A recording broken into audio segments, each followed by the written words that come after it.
आज हम देखेंगे पद्य साहित्य का इतिहास। हिंदी में तो अतीत यानी बीता हुआ पल और उसके तथ्यों का वर्णन और विश्लेषण करना ही इतिहास कहा जाता है।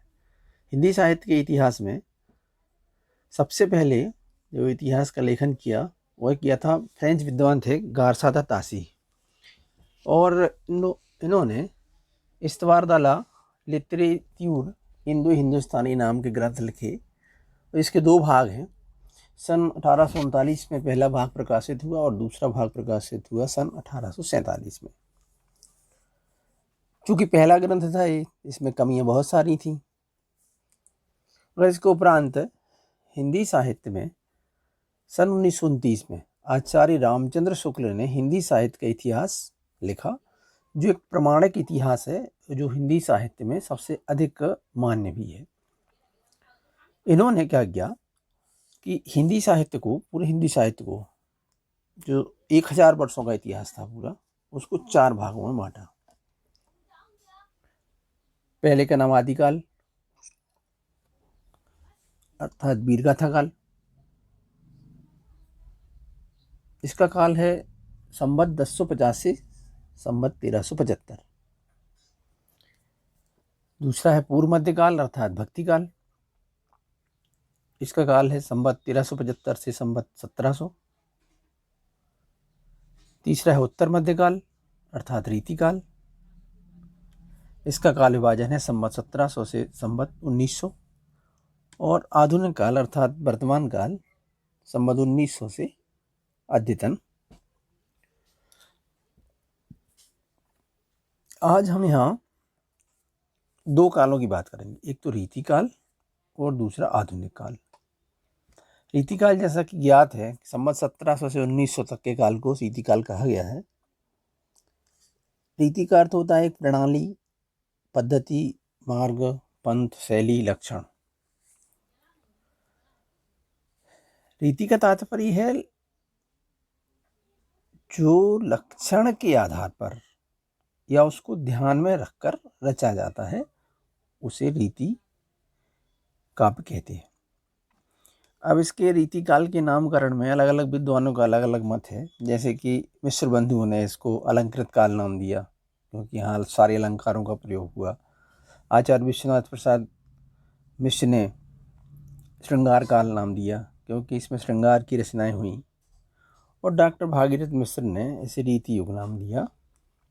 इस प्रकार से इस मुख्य रूप से 2 नाम आते हैं, एक रीति युग या रीति काल कहें या श्रृंगार काल। रीति काल में श्रृंगार की रचनाएं ज़्यादा हुई, मतलब श्रृंगार रस से परिपूर्ण रचनाएं लिखी गई। भक्ति भी प्रेम ही है। जब ईश्वर की भक्ति होती है तो वो प्रेम से होती है। मगर इस काल में क्या हुआ कि जो ईश्वर के प्रति भक्ति थी वह समझ के इस संसार के लोगों के प्रति आ गई। यानी लौकिक श्रृंगार हो गया। इस संसार में, इस संसार के लोगों में, नायक और नायिका में श्रृंगार देखा जाने लगा। और इस प्रकार से ईश्वर से हटकर ये पूरा का पूरा जो कविता है वो सांसारिक हो गई। इसको 3 भागों में बांटा गया है। एक रीतिबद्ध, रीति मुक्त और रीति सिद्ध। तो रीतिबद्ध कवि हैं केशव मतीराम पद्माकर, जिन्होंने रीति से बंधकर रचना की। रीति से मुक्त होकर रचना की जिन्होंने, वो है घनानंद आलम, बोधा ठाकुर। और जो रीति सिद्ध थी, जो लिख दिया उनने वो सिद्ध हो गया, वह रीति हो गई, उसे रीति सिद्ध में रखा गया। और वो थे बिहारी, बृंद और सेनापति। रीति काल में भक्ति की रचनाएं लिखी गई, नीति की, वैराग्य की, वीरता, ऐसे अनेक कवि हुए जिन्होंने अलग अलग ढंग से कविता लिखी। रीति काल में अधिकांश कवि राजाओं के यहाँ रहा करते थे, और राजाओं के यहाँ रहते थे तो उनका एक ही काम था कि उन्हीं की प्रशंसा करना, उन्हीं की प्रशंसा गीत गाना। तो श्रृंगार की रचनाएं लिखना, राजा और रानी के बारे में लिखते रहना। इस काल में भूषण ऐसे कवि हुए हैं जिन्होंने वीर रस की रचनाएं लिखी। इस काल में वो किताब मुक्तक काव्य लिखे गए, जैसा कि आप जानते हैं मुक्तक काव्य। इसमें कवित्त लिखे गए, सवैया, दोहा और कुंडलियां लिखी गईं। और इस काल की प्रमुख भाषा थी ब्रजभाषा। नायक और नायिका के रूप सौंदर्य का वर्णन इस काल की प्रमुख विशेषता है। रीतिबद्ध और रीति सिद्ध, ये मुख्य से दोनों, इसमें केशव, मदीराम, पद्माकर हैं और जिसमें बिहारी हैं, ये मुख्य से दरबारी काव्य है। इन्होंने आश्रयदाताओं के यहाँ रहा करते थे, उनकी रुचियों के अनुसार उनका पुरस्कार पाने के लिए और कविता किया करते थे।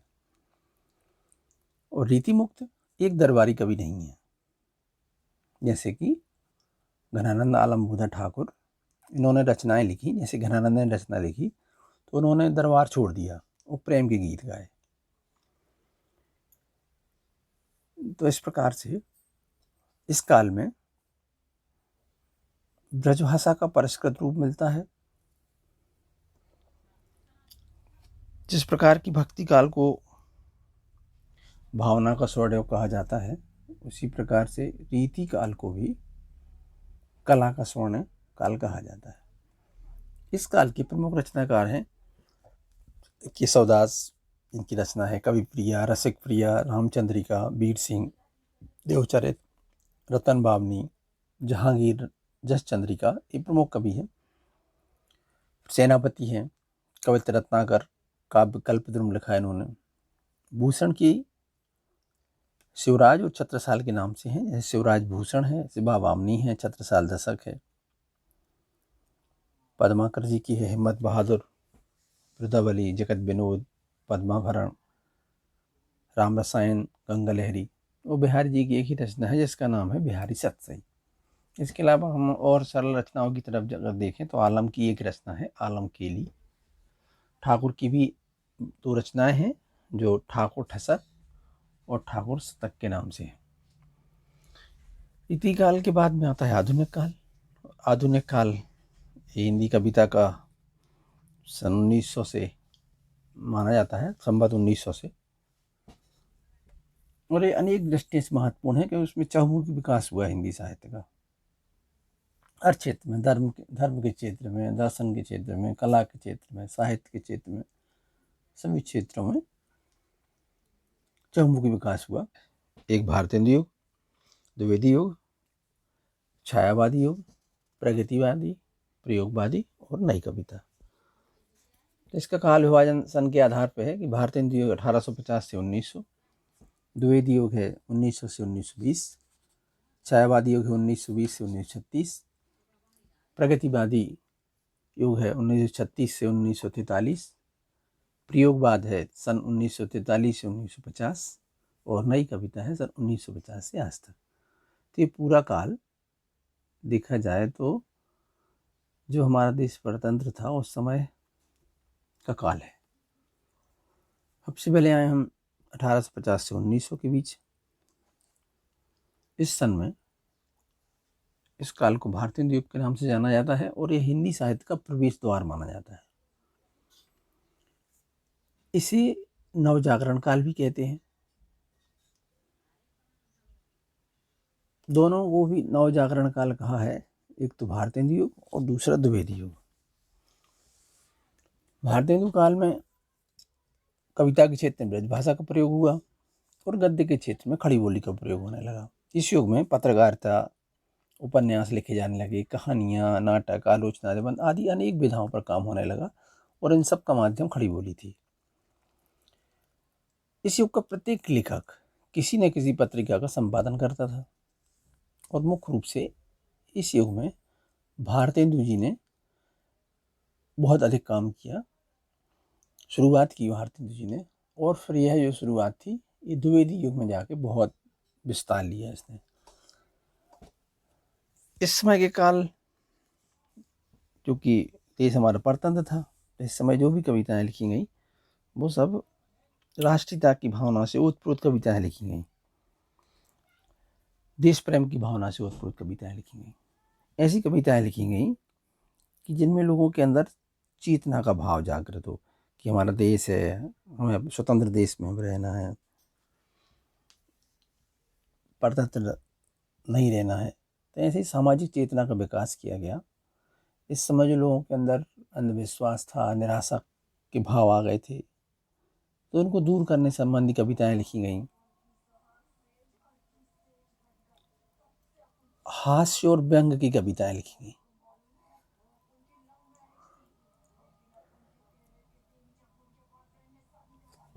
अंग्रेजी शिक्षा का विरोध हुआ। इस समय अंग्रेजी शिक्षा का बड़ा प्रचार प्रसार था, क्योंकि वो अंग्रेजों का शासन था, तो इसका विरोध भी हुआ। और अनेक जो अंग्रेजी के काव्य थे, संस्कृत के काव्य थे, उनका अनुवाद किया गया। इस काल में मुख्य रूप से कवि हैं भारतेंदु हरिश्चंद्र, जिनकी कविता रचना है प्रेम सरोवर, प्रेम फुलवारी, वेणुगीत, प्रेम मल्लिका। प्रताप नारायण मिश्र हैं, इनका है प्रेम पुष्पावली, मन की लहर, श्रृंगार विलास। एक नाम और राधाचरण गोस्वामी, जिनकी एक ही रचना है नवभक्तमाल। इसके बाद आता है सन 1900 से 1920 का काल, जिसे द्विवेदी युग के नाम से जाना जाता है। और इसके प्रवर्तक थे आचार्य महावीर प्रसाद द्विवेदी, जिन्होंने सरस्वती पत्रिका का संपादन किया। और इस समय ऐसे लेखों को लिखा गया जिससे लोगों के अंदर जागरण पैदा हो, लोगों के अंदर जो रूढ़िवादिता है वो हटे, लोगों के अंदर देशभक्ति की भावना का जागरण हो। तो इस समय ऐसी कविताएं लिखी हैं कि जिनके अंदर अंधविश्वास का भाव जागृत हो रहा है, रूढ़ियाँ हैं वो खत्म हो जाएं। और ऐसी कविताएं लिखी जो बड़ी विस्तार से लिखी गई, बड़ा चढ़ा के लिखी गई। मानव के प्रति प्रेम के भाव इस कविता की मुख्य विशेषता है। प्रकृति का चित्रण इस काल में किया गया। और खड़ी बोली बहुत अच्छी आई, जो व्याकरण सम्मत खड़ी बोली हुई, सरल है, सुबोध है, व्याकरण सम्मत है। इस काल में प्रबंध काव्य भी खूब लिखे गए। अनेक कवियों ने ब्रजभाषा को छोड़ दिया और खड़ी बोली को अपना लिया। इस काल के प्रमुख कवि हैं अयोध्या सिंह उपाध्याय, हरिओद, जिनका है प्रिय प्रवास, वैदेही वनवास, चुप्ति चौपदे, रस कलश। गुप्त जी का है मैथिली शरण गुप्त, पंचवटी, जयद्रथ वध, भारत भारती, साकेत, यशोधरा। बहुत ही महत्वपूर्ण ग्रंथ इस समय लिखे गए, प्रबंध काव्य लिखे गए। रामनरेश त्रिपाठी का है मिलन, पथिक, स्वप्न मानसी। माखनलाल चतुर्वेदी का है हिम किरीटनी, हिम तरंगणी, युगचरण, समर्पण। और महावीर प्रसाद द्विवेदी का है काव्य मंजूषा और सुमन। इसके बाद में आता है सन 1920 से 1936 का समय, जिसे छायावाद के नाम से जाना जाता है। और छायावाद की मुख्य विशेषता है कवियों ने अपने मन के भावों को प्रकृति के ऊपर थोप दिया। जो उनके अंदर मन में जो भी भाव उठते थे, उठ रहे हैं, वो सब उन्होंने प्रकृति को एक माध्यम मान के और अपनी बात कही। और यही छायावाद है। इस काल में डॉक्टर नागेंद्र ने कहा भी है कि स्थूल के प्रति सूक्ष्म का विद्रोह है। इस काल में सामूहिकता की अपेक्षा व्यक्तिवाद पर ज़्यादा ध्यान दिया गया। जहाँ रूढ़ी थी, रूढ़ियों से बंधे हुए, नियमों से बंधी हुई बातें थी, वो हट गईं, स्वच्छंदता की बातें की गईं। इस काल में वर्णन प्रधान शैली का प्रयोग किया गया। इस युग में कवि के अंदर मानवतावादी दृष्टिकोण आया। और इस काल के जो आधार स्तंभ थे वो थे प्रसाद पंत निराला और महादेवी वर्मा।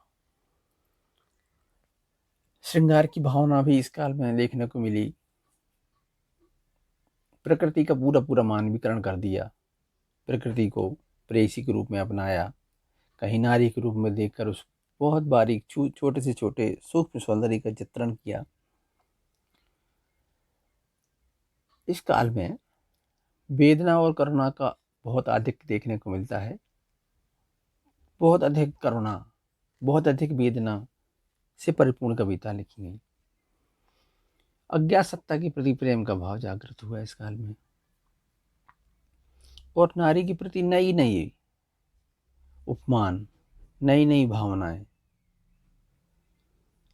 जैसे कि वह इस पार्थिव जगत की स्थूल नारी न होकर भाव जगत की सुकुमार देवी है, ऐसी रचनाएं लिखी गई। अपने अपने ढंग से संसार को बताया गया, ईश्वर को अपने अपने ढंग से बताया गया कैसा है क्या है। तो अपने अपने ढंग से इस काल में अपने अपने विचार व्यक्त की कवियों ने। तो इस काल में मुख्य रूप से जयशंकर प्रसाद की रचना है कामायनी लहर आंसू झरना, अलग अलग हैं, 4 रचनाएं हैं। सुमित्रानंदन पंत की है पल्लव, ग्रंथि, गुंजन, वीणा, उच्छ्वास। सूर्यकांत त्रिपाठी निराला की है परिमल, गीतिका, अनामिका, तुलसीदास। महादेवी वर्मा की है रश्मि, नीरजा, निहार और सांदगीत। इसके बाद आता है रहस्यवाद, जो छायावाद का ही एक अंश है, भाग है। दोनों एक ही हैं, कवि दोनों एक ही हैं। हिंदी कविता में रहस्यवाद का काल निर्धारण करना कठिन है, क्योंकि रहस्यवाद दृष्टि के आरंभ से ही कवियों को प्रिय रहा है। जब से सृष्टि आरंभ हुई तभी से कवियों को प्रिय रहा। वेदों में ऊषा, मेघ, सरिता आदि का वर्णन हुआ, परमात्मा का वर्णन हुआ। तो यह प्रकृति और जगत की ही रहस्यमय है। कण कण में जो ईश्वर का आभास है वही रहस्यवाद है। आचार्य रामचंद्र शुक्ल कहते हैं कि चिंतन के क्षेत्र में जो अद्वैतवाद है वही भावना के क्षेत्र में रहस्यवाद है। मुकुटधर पांडे जी कहते हैं कि प्रकृति में सूक्ष्म सत्ता का दर्शन ही रहस्यवाद है, क्योंकि हिंदी काव्य में छायावादी प्रवृत्ति के जन्म होने के पहले ही रहस्यवादी कवि हुए, जैसे कबीर, जायसी, मीरा। मगर नवीनता में आधुनिक काल में पंत, निराला प्रसाद और महादेवी वर्मा ने रचनाएं लिखी। तो इनकी बहुत सी रचनाओं में रहस्यवाद तो है, किंतु पूर्ण रचना रहस्यवादी नहीं है। तो इस काल में जब रहस्य है तो रहस्य है कि अलौकिक सत्ता,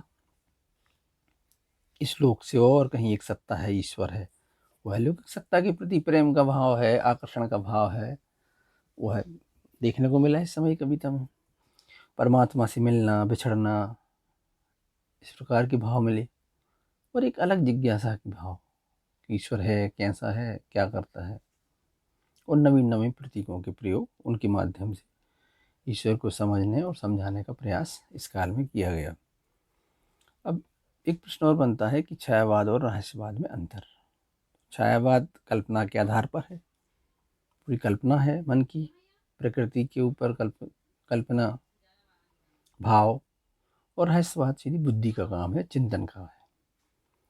छायावाद में भावों की प्रधानता है और रहस्यवाद में बुद्धि की प्रधानता है, ज्ञान की प्रधानता है, चिंतन की प्रधानता है।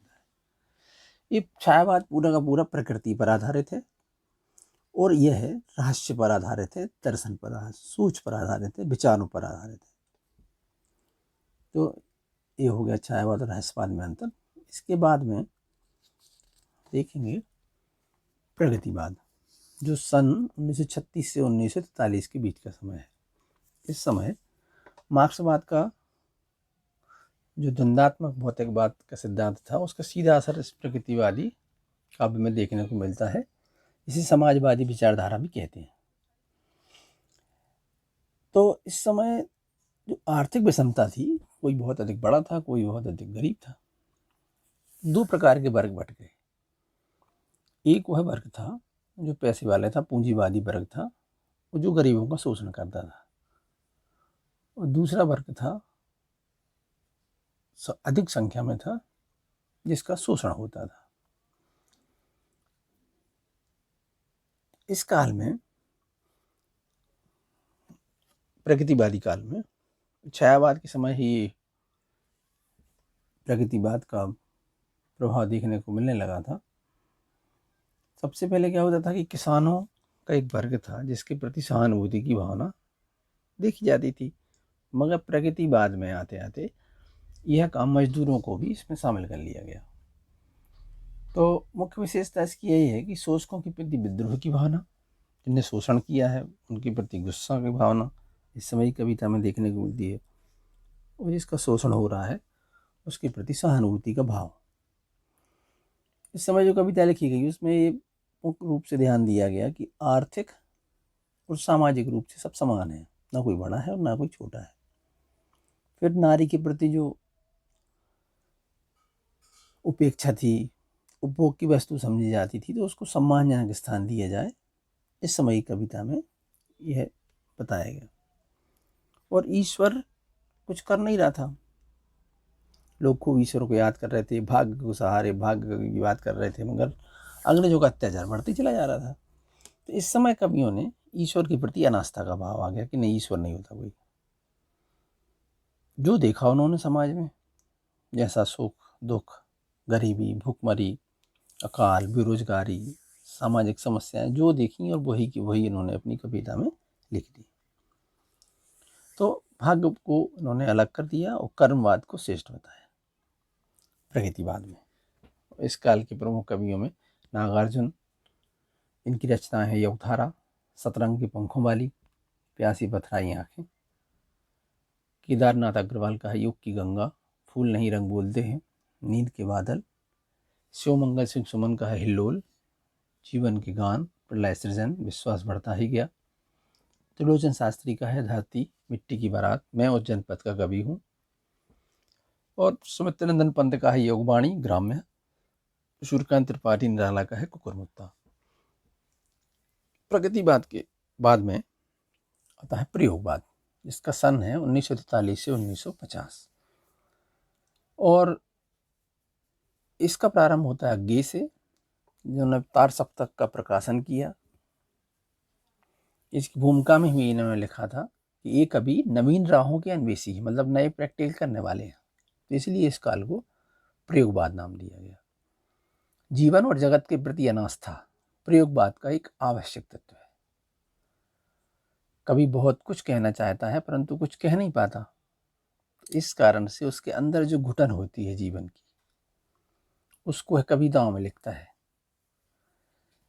इस प्रकार से प्रमुख विशेषता है नए नए उपमानों का प्रयोग किया, प्रेम भावना जो अंदर थी उनका खुला चित्रण किया, अति होने लगी, अश्लीलता आने लगी, बुद्धि का अधिक प्रयोग किया गया कविताओं में।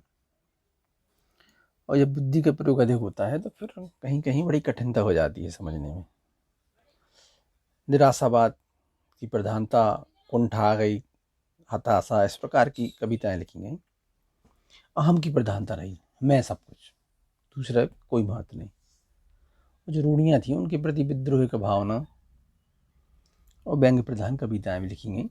इस काल की प्रमुख कविताएं, रचनाएं और कवि हैं अग्गे, हरी घास पर क्षण भर, मुक्तिबोध, चांद का मुँह टेढ़ा है, भूरी भूरी खाक धूल, धर्मवीर भारती का अंधा योग, कनुप्रिया, ठंडा लोहा, सर विश्वविद्यालय सक्सेना का बांस के पुल, एक सोनी नाव, काठ की घंटियां, और गिरजा कुमार माथुर का है धूप के धान, शिला पंख चमकीले, नास और निर्माण।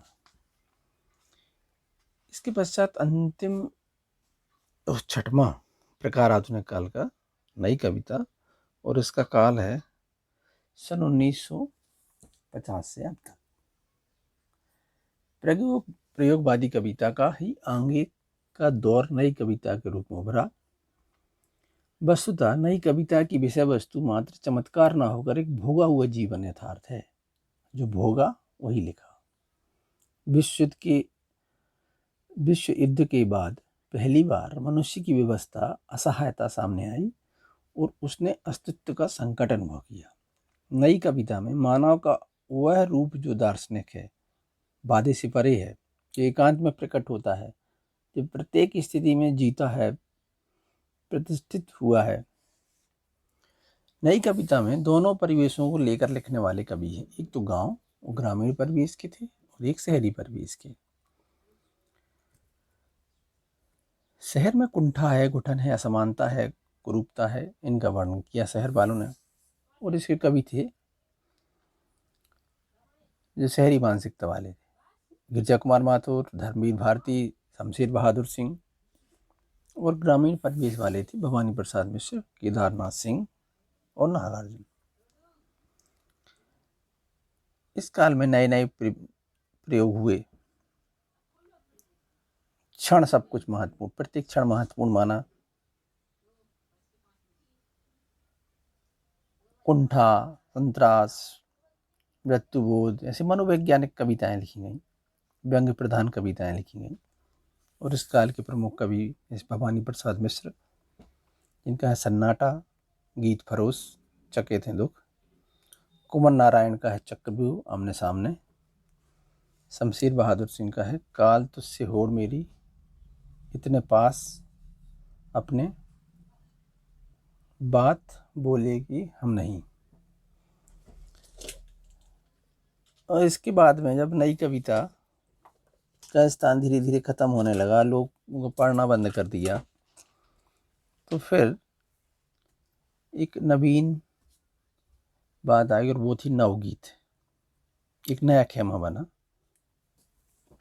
कविता के प्रति बढ़ती वितृष्णा को कवियों और गीतकारों ने भी अनुभव किया, और उन्होंने गीतों की छंद सत्ता, लय ताल और आंचलिक बोली की माधुरी को बनाए रखने का निर्णय लिया, और इसी को गीत के विकास के रूप में नवगीत की संज्ञा प्राप्त हुई, जिसे नई कविता और गीत की संकर सृष्टि कहा जा सकता है। ये मुख्य रूप से सोम ठाकुर, एक ऋचा पाटल की, शंभुनाथ सिंह का दर्द जहाँ नीला है, और वीरेंद्र मिश्र का झुलसा है छाया नट धूप में, और गीतम।